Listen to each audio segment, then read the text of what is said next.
সফল হওয়ার জন্য বা সাফল্য লাভ করার জন্য সাকসেসফুল হওয়ার জন্য কিন্তু একটা নির্দিষ্ট দোয়া আমাদের কাছে আছে।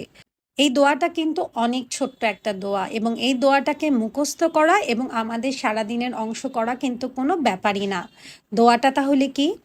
আল্লাহুম্মা জাআলনা মুফলিহিন। O Allah, make us among the successful people.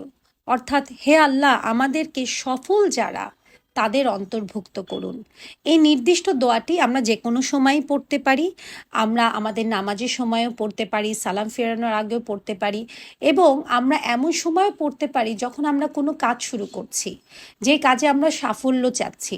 যেমন আমরা যদি কোনো চাকরি শুরু করি, কোনো নতুন পড়ালেখা শুরু করি বা এমন কোনো ব্যবসায় হাত দিই, যেই ব্যবসায় আমাদের চিন্তা হচ্ছে যে আমরা সাফল্য পাবো কিনা, আমরা যে কোনো কিছুই শুরু করার আগে এই নির্দিষ্ট দোয়াটি পড়তে পারি।